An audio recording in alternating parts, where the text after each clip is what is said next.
Tatlong opisyal ng barangay sa Maynila paulit-ulit umanong hinalay ang isang dalagitang may kondisyon sa pag-iisip. Makalipas ang mahigit isang dekada, nahuli na rin ng mga otoridad ang isa sa mga suspect. Sa tagal ng lumipas sa panahon, si Kuya, wala raw kamalay-malay tungkol sa kaso ng pangahalay.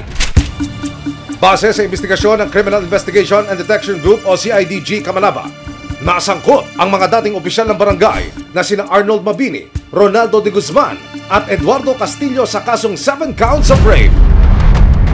Hinalay raw ng tatlo ang isang dalagita na PWD o Person with Disability taong 2012. Ito po ay nangyari sa iba't ibang panahon at iba't ibang dates. Since we have 3 suspects with the same 3 counts of rape per person, posible na pinagsasamantalahan nila yung bata every time na on duty sila.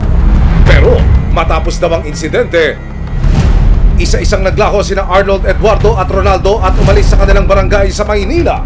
Actually, yung subject natin, hindi sila gumagamit ng Facebook account because alam nilang wanted sila at may existing warrant sila. So, human intervention na gamit namin. Human intel. Pero nito lang March 2025, nakatanggap ng tipan si CIDG Camanaba tungkol sa isa sa mga wanted na si Arnold Mabini.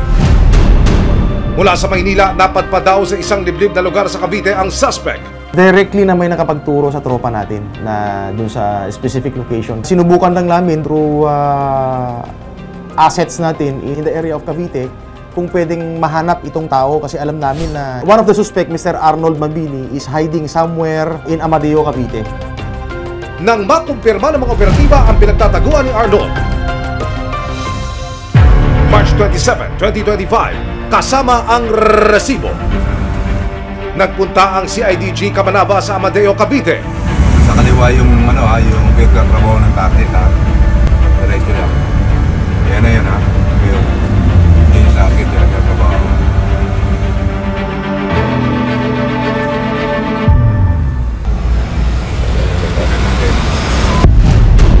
Abay, naka-duty sa isang construction site si Arnold. May hiniing ka ba, sumbong o reklamo? Nagsibabaan ang mga operatiba para hulihin ang suspect. O ibibisto? Si Arnold, busy pa sa pagbubungkal ng lupa. Arnold, break ka muna dyan. May mga bisita ka. Arnold Mabini. Mabini. Middle name. Hilbay po, Hilbay. Hilbay. Sinong foreman? Sinong foreman? Ikaw, kuya? Ay, kasi pa. Kasi pa. Kasi na rin. May warrant siya. Sino ang kasama mo? Balita ka ba? Tuloy dyan. Pero alam mo yan. Sige, sagutin mo na sa bote. Positive! Siya na nga si Arnold Mabini na wanted sa batas.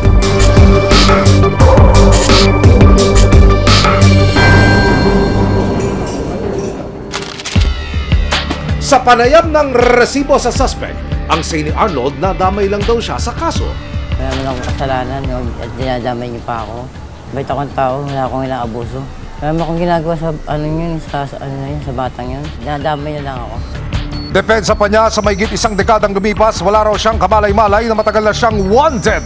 Hindi mo kami na-rest yung time na yun eh. Kasi nagtatrabaho ako, kaya lagi ako wala sa bahay. Nasa barangay ako nun eh, yung time na yun. Duty ako nun. Kaya yung time na nung nalaman ko ang gano'n, nagulat na ako. May 6, 2025, nahanap ng resibo ang isa sa mga kapatid ng biktima. Buong tapang na inilahad ni Aliana ang masalimuot na pinagdaanan ng kanyang kapatid na si Michelle. Hindi nila mga tunay na pangalan. 19 na taong gulang lang si Michelle nang pagsamantalan umano ng mga dating opisyal ng barangay. Sabi niya po yung ate ni-rape ako. Sabi ko, Nino. Sabi niya yung mga tao po dun sa barangay, ganun po. Tinanong ko siya, paano nangyari, ganun. Kinukwento niya. Masakit sa akin habang kinukwento niya yun. Umiiyak siya, umahagulgul, malakas yung boses yung... Tapos kinakalma kasi masyado pong maingay, pinagtitinginan nga po kami.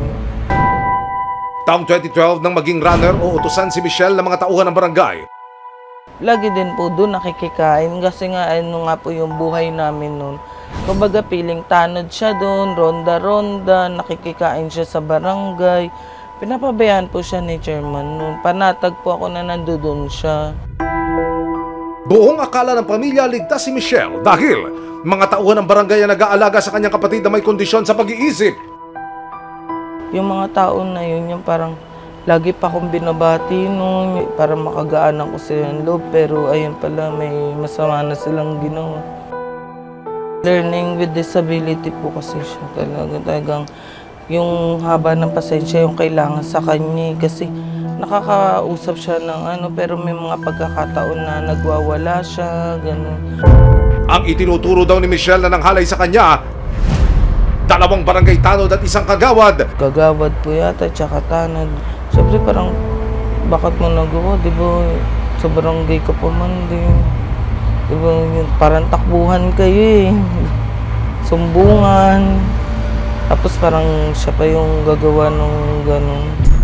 2 buwan matapos ang insidente, September 13, 2012, inihain ni na Aliana ang reklamo laban sa 3 akusado na sina Arnold Mabini, Eduardo Castillo at Ronaldo de Guzman.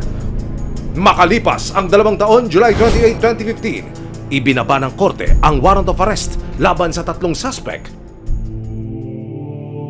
Hindi akalain ng pamilya na matapos ang 1 dekada, may mahuhuli pang suspect. Talagang kahit gaano katagal, talagang yung Panginoon natin nung tutulong na makagawa talaga ng, di ba po, ng hustisya, mabigyan ng hustisya. Hindi na nga po kami kumikilos pero iba po pag Diyos ang kumilos, di ba po? As of now, wala tayong information as to the whereabouts of the 2 suspects. We will do some casing surveillance siguro ulit. Try to look for some other avenues on how to catch these 2 suspects. We are hoping to bring justice to our victim. Base sa dokumentong nakuha ng resibo mula sa Philippine Statistics Authority o PSA, kumpirmadong pumanaw na ang 2 pang suspect na sina Eduardo Nuki at Ronaldo de Guzman. Kasalukuyang nasa custodial facility ng CIDG Camanaba si Arnold at makaharap siya sa patong-patong na kaso ng Republic Act No. 8353 o Rape by Sexual Assault. Inirekomenda rin ng korte na no bail o hindi makakalaya o makakapagpiyansa ang suspect habang dinidinig ang kanyang kaso. Kung sakaling mapatunayang nagkasala, makaharap si Arnold sa habang buhay ng pagkakakulong. Panghabang buhay, nakalagay talaga dun sa warrant nila na yung kaso nila is no bail.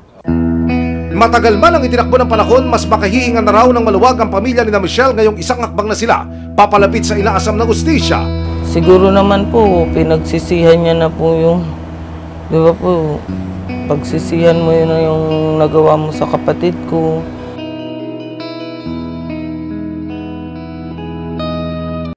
Maraming salamat sa panonood, mga kapuso.